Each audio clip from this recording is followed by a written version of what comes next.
Прва македонска велосипедска експедиција на највисокиот вулкан на светот, Охос дел Саладо, 6893 метри надморска височина, јануари 2024.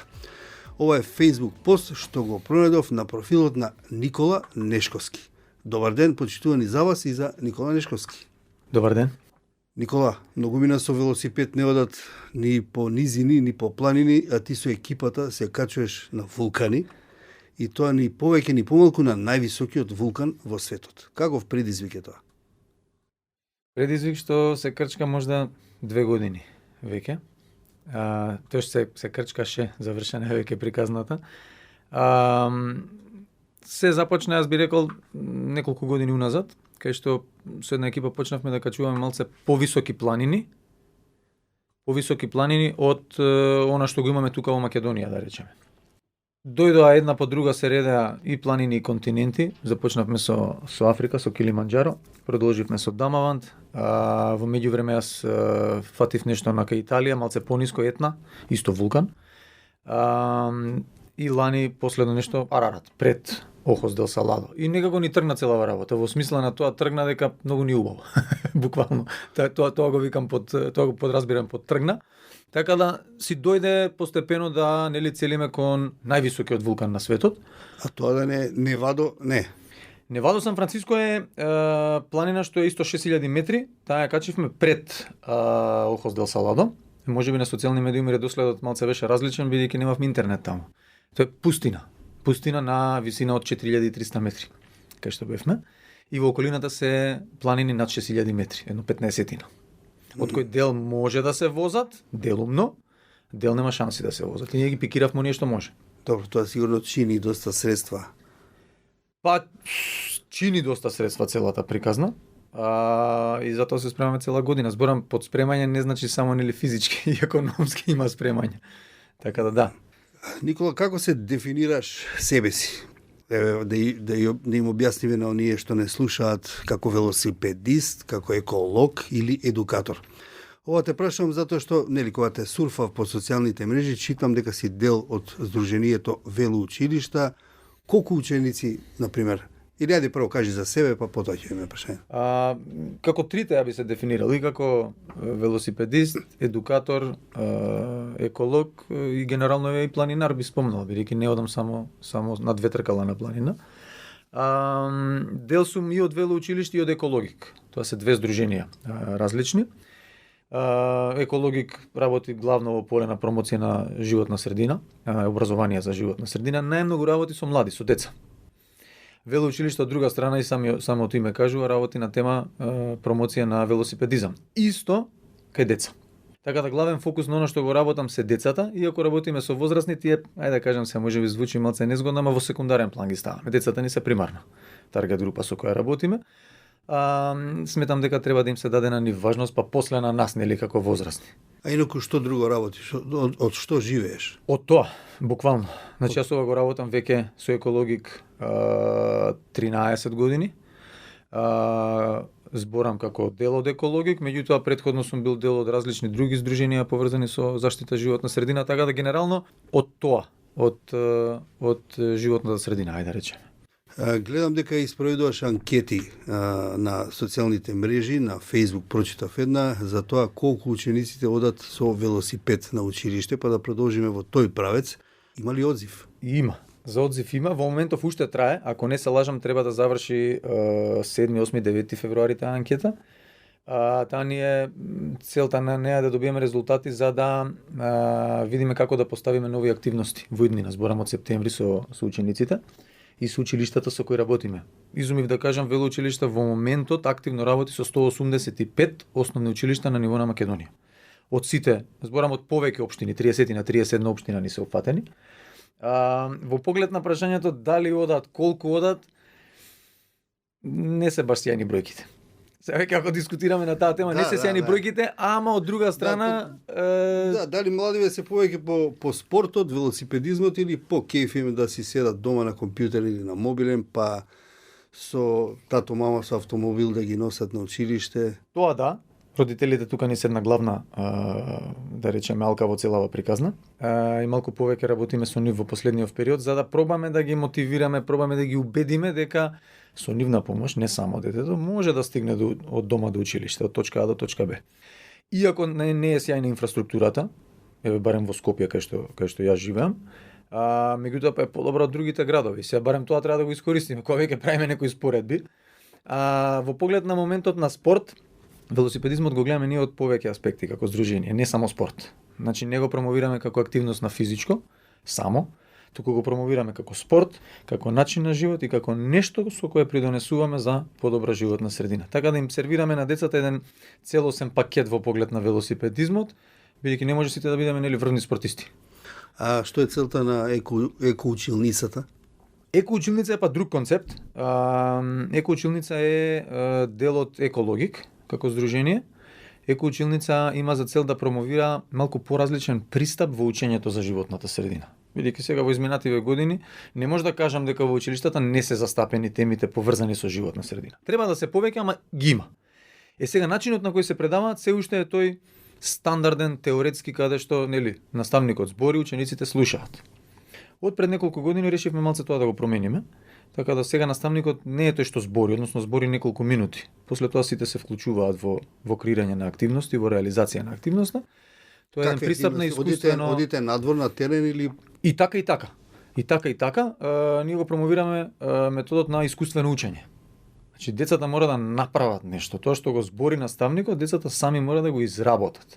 И нашата програма тука за екоучилница се базира на експерименти, во превод активности, часови, кои се поврзани со курикулумот, со наставната програма.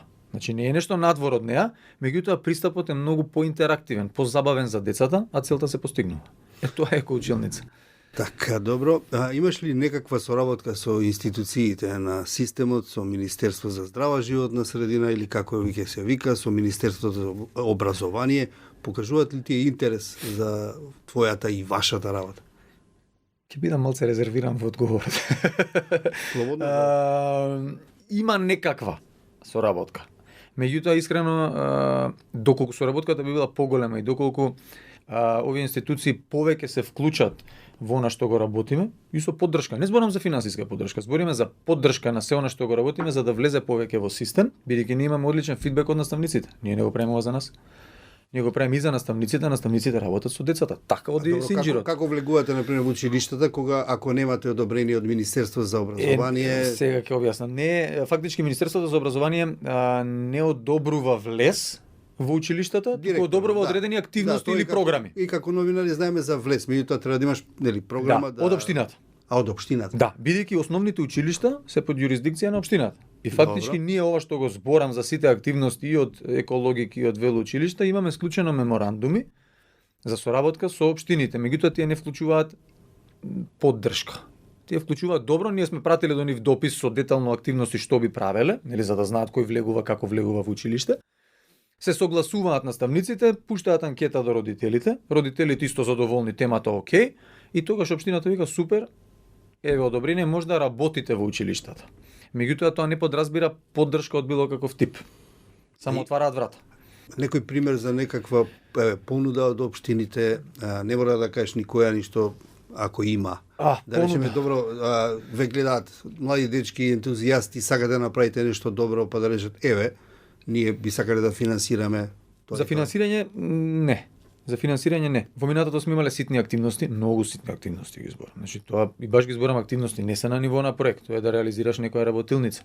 Ама ние правиме стотици работилници во текот на годината. По наши статистики и по она што го добиваме од наставниците, ние работиме годишно со околу 10.000 деца, ученици.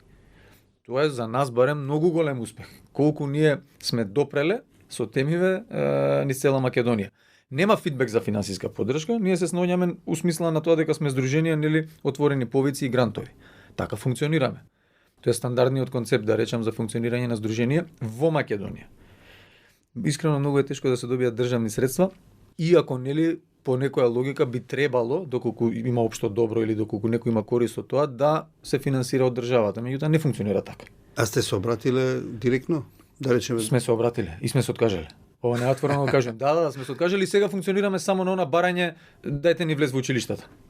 simple as that. Толку. Преска спомна дека во Скопје сепак подобро него во другите градови во врска со овие велосипедски патеки и меѓутоа едно време беше многу популарен тој велопроект. До каде е тоа? Се изградили све што требаше, бидејќи имаше многу дебати, многу активности? Колку што знам, не, од она што може да го видиме, нели? Патеките, инфраструктурата не може да се скрие. Таа тука или не е тука. Меѓутоа ги има повеќе километри, тоа не може да го кажеме дека не е така. Во изминативе, ајде да речем 10 години. И што подразбираш под велопатеки? Она што се да речеме, патот кој јас го одам од дома до работа или низ град, мора што го гледам дали е тоа велопатека која ќе се одбележи, патеката за велосипедисти, што е дел од тротоарот каде што оделе пешаци по булевар Партизански одреди. Да, конкретно Партизански одреди, тоа под дефиниција некоја е патека.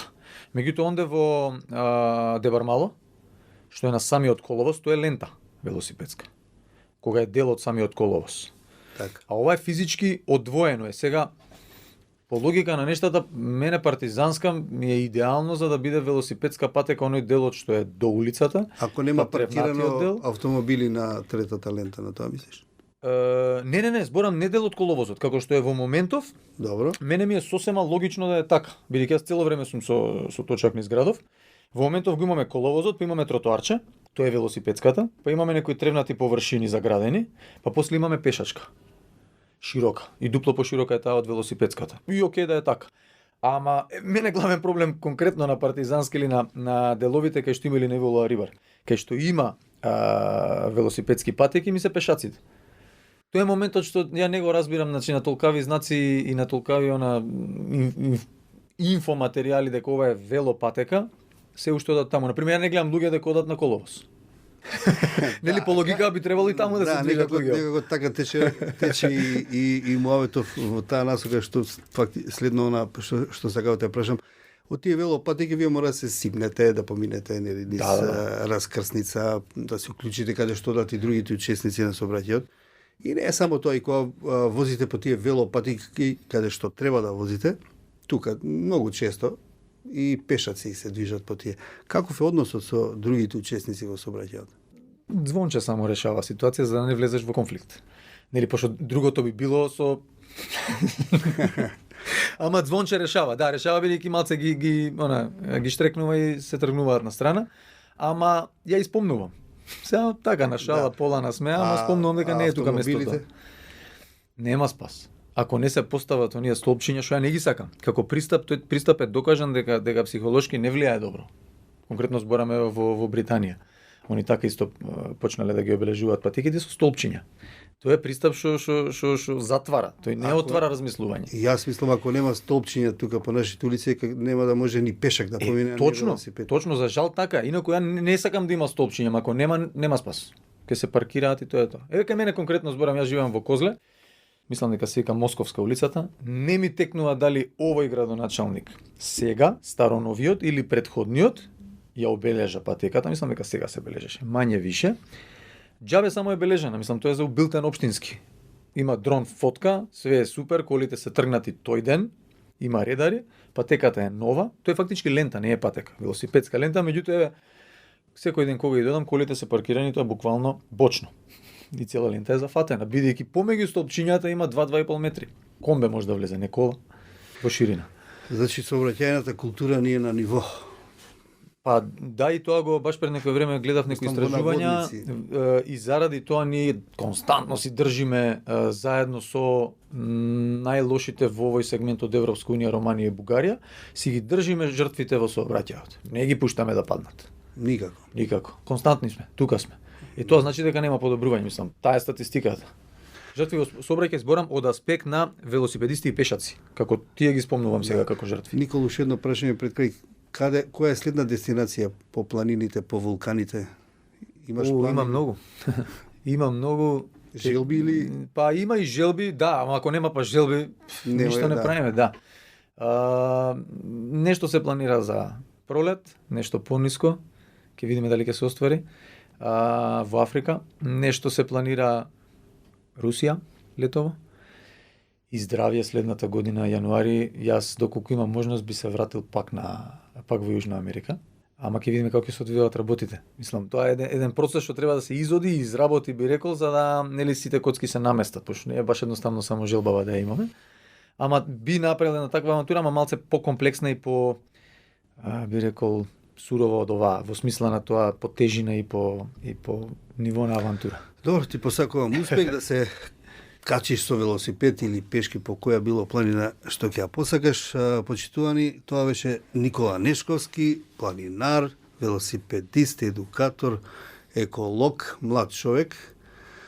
Вие слушајте не, следете го подкастот Зошто на Слободна Европа и на Spotify, YouTube, Apple, Google Podcast. Кликнете на Зошто и давајте ни идеи и теми кои сакате да ги слушате. А ние ќе прашуваме преку нашите социјални мрежи. Поздрав од Дејан Балаловски и Зоран Ќука.